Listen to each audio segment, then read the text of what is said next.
Aquarius, alamin natin yung kaganapan sa inyo sa buwan ng May. Ito ay isang buwan reading para sa inyo. At general reading po tayo, hindi po ito personal reading. Bahala na po kayo maka-resonate. Okay, para sa buwan ng May.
Aquarius, may King of Pentacles dito, lalaking, kasi naka-reverse siya. Kabaliktaran, di ba? Oh, pag naka-upright, isang lalaki ang maring makatulong sa iyo sa problema sa pera, kung magkaka-problema ka sa pera. O ikaw ito, pwede may tao dito ang maring malapitan mo, lumapit sa iyo para tulungan mo sa pera o pautangin mo. Yung nga lang, naka-reverse siya. Ibig sabihin, walang hindi mo siya malalapitan sa pera, Aquarius, kung magkakaproblema ka sa pera. May debt, may mawawala. May mawawala. Pwede rin na mabago ang plano mo at iniisip mo sa buwan ng May. Pwede rin na may matatapos na relasyon o trabaho, Aquarius.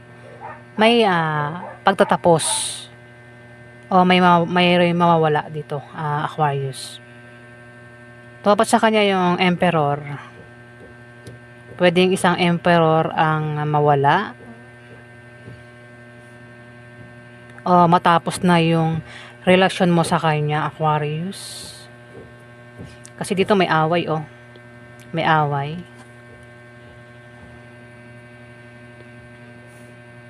Pwede magkaroon ng problema sa inyo ng taong ito, Aquarius. Emperor ay may ito parang tatay figure. Pwede ito tatay mo, uncle mo, boss mo, kuya mo. Matanda ito sa iyo, Aquarius. O ikaw ito.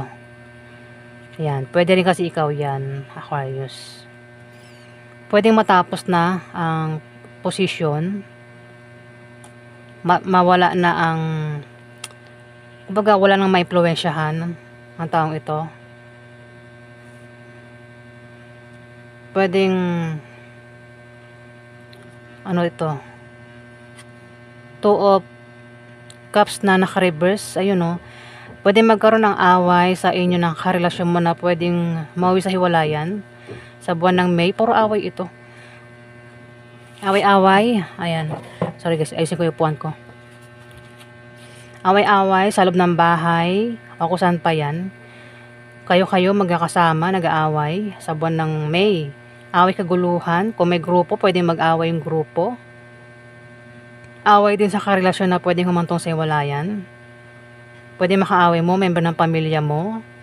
Tatay mo, lalaki, Aquarius. O ito ay asawa mo. O kung sino pa yan na member ng pamilya mo o kamag-anak mo, Aquarius. May may matatapos na relasyon, maaaring matapos na yung trabaho.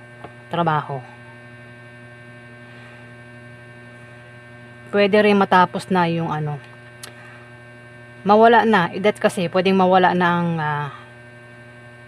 posisyon niya, ganyan. O hindi na siya maka-impluwensya ng tao sa buwan ng May. Pwede ngang matapos na yung relasyon kasi away ito, away na pwedeng humantong sa hiwalayan. Ayan, Aquarius. Puro away sa buwan ng May.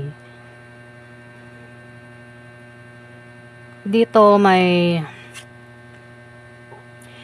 Four of Wands. Maring merong karugantimpalang matatanggap, Aquarius, para sa iba sa inyo. Maaari din ng iba ay magpahinga muna o maring mag out of town o magbakasyon. Maring may bibisita. Pwedeng ikaw, kung di man ikaw yung bibisitahin sa buwan ng May, aalis. Pwedeng may bibisitahin. Pwede rin na magkaroon ng kasal. Ayan, Aquarius, sa buwan ng May. Pero may away nga. Away ito, Kaya siguro aalis, magbabakasyon, balak muna magpahinga. Kasi may away na nangyari o mangyayari sa buwan ng May. Ito, away-away ito. Pwede rin hadlang ito. Pwede may humadlang. Sa binabalak na pag-alis, pagbakasyon, pagpapahinga, pag out of town, pwedeng hadlangan. Ayan. At hindi magiging masaya kapag hinadlangan. Pagbisita, pwedeng hadlangan. Baka meron kang gusto nang bisitahin sa buwan ng May at pwedeng may humadlang sa'yo. Hindi ka papayagan pero hindi ka magiging masaya. Diba? Ayan, Taurus. Pero pwede rin naman na away-away ito sa pamilya. Ayan, Taurus. Ay, Taurus, Aquarius. Ay, nabanggit ko Taurus. Baka meron kang kadil na Taurus sa buwan ng May.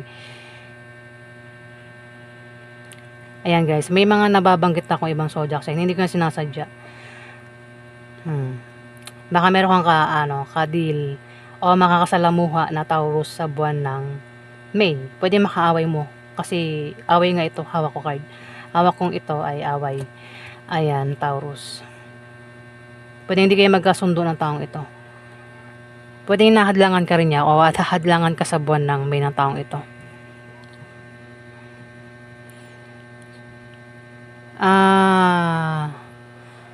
Ten of Clubs. May darating na okasyon o kasiyahan o pagdiriwang sa buwan ng May na maaaring patungkol sa pamilya mo o patungkol sa inyong magkakaibigan, Aquarius. At makakaramdam ka rin ng kasiyahan. Pero kung hindi ikaw ito na kasi nakabaligtad ang King of Pentacles. Ayan, basta may paparating na kasiyahan daw. Pwede magkaroon ng birthday, kasal, binyag, o namang klaseng kasiyahan yan, inuman, na magiging masaya ka. Pwede reunion, o pag-uwi, ayan, baka nasa malayong lugar, uuwi na, Aquarius. At magiging masaya ka naman. Sino tong uuwi? Uuwi, aalis.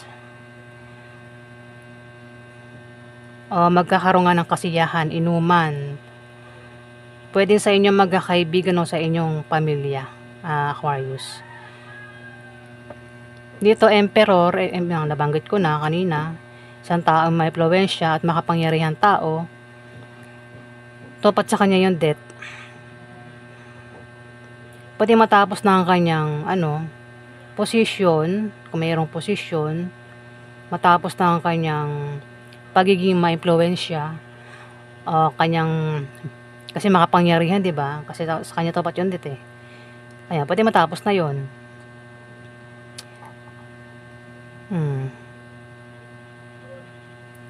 Wala rin hindi rin matatag ang sitwasyon mo.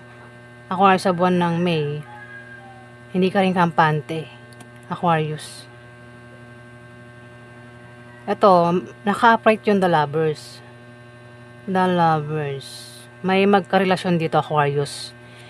Pwedeng ikaw ito. Pwede rin naman na hindi ikaw ito. Tumapat sa kanya yung Two of Cups. Yung Two of Cups, magkakaroon ng away na pwedeng humantong sa hiwalayan, Aquarius. Pwedeng kayong dalawa ng karelasyon mo mag-away at mawi sa hiwalayan. Pwede rin naman na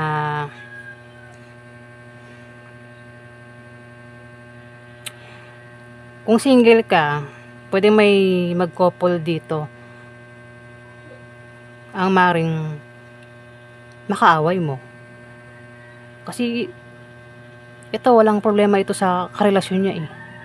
Naka-upright siya eh. Ito lang kasi naka-reverse. Pwede rin nga kung meron ka ng karelasyon, pwedeng magkaroon ng away sa inyo at mawisay-walayan. Aquarius. Pwede nangyari na ata. Yun ang mangyayari pa lang ha. Dito may 6 of Cups. Nakabaliktad. Maring hindi ka pa rin makamove on sa past mo. Wait lang. 4 of Cups.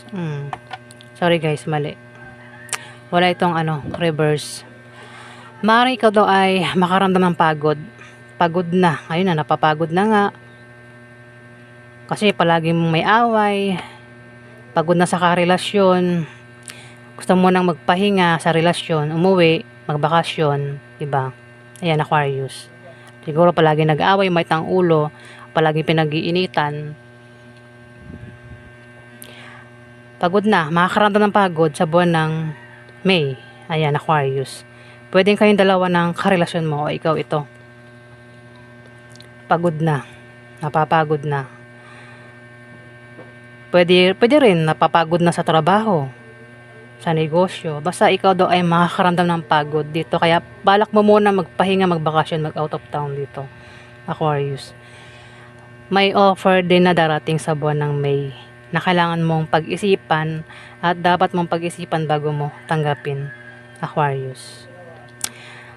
Pwedeng offer ito ng pag-alis. Yung nga, baka offeran ka na umuwi ka muna, ganyan, di ba? Maaari kasing pasaway, di ba? Pasaway kang bata ka, uwi ka muna, doon ka magbakasyon, di ba?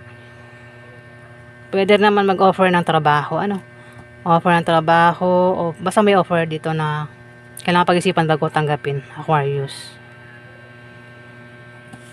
Ayan po yung ganap sa inyo.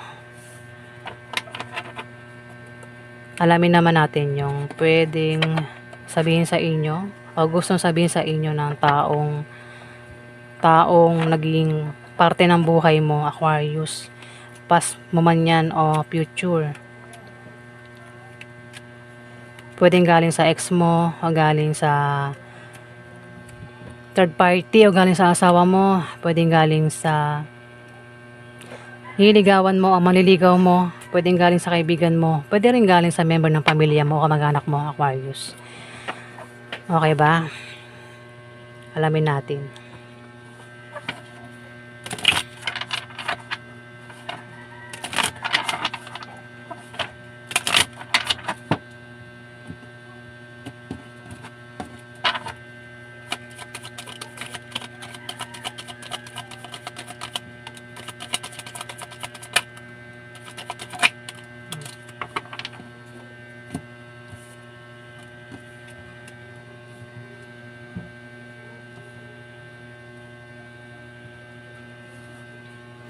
Aquarius, ito yung gustong sabihin ng taong ito na maaaring kilala mo.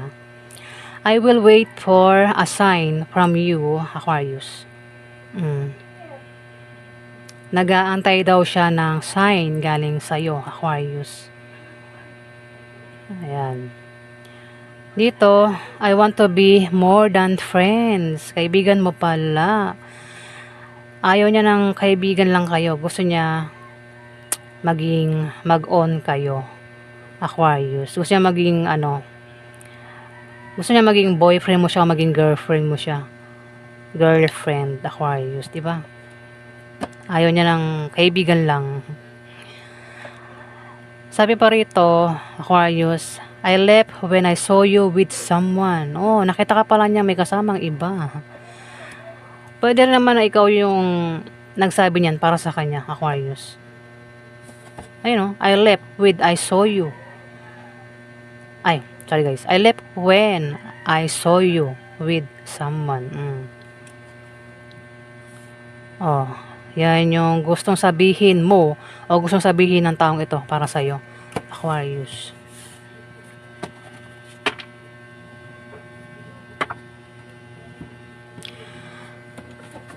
Next, alamin natin yung gustong i-advise sa inyo ng tatlong anghel mo, Aquarius, sa buwan ng May.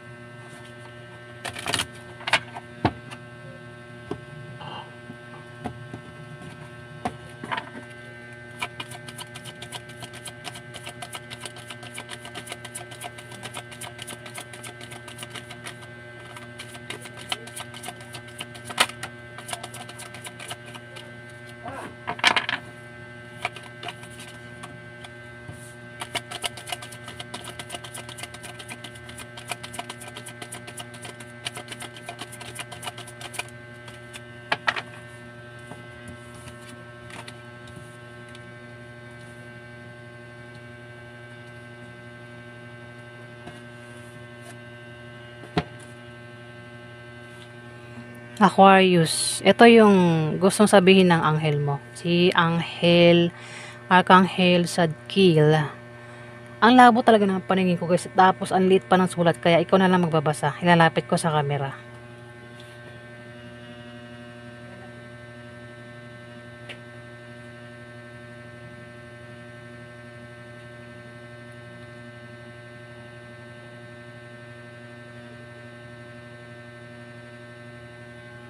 Ayan. Sorry guys, madumi ang aking kuko. Diba? Wala akong time maglinis ng aking kuko, kaya pasensya na po kayo. Pag ako nagkaroon ng time, ayan, maglilinis ako ng aking kuko. Nakakaya naman. Ito pa yung gustong i-advise sa inyo ng anghel mo. Aquarius, advice ni Archangel Amethyst. Basahin mo na rin.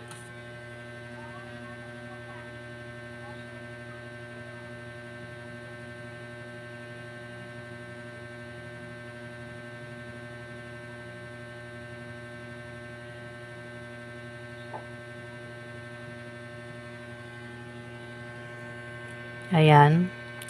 Advice naman ni Archangel Chamuel. Eto, basahin mo na rin, di ba?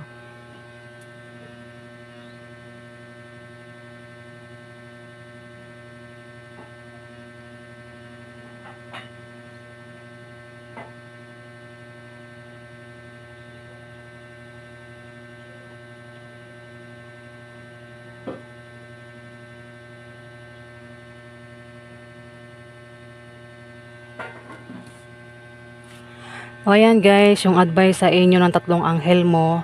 Kung kailangan mo ng advice, ayan. Yan yung advice niya sa inyo.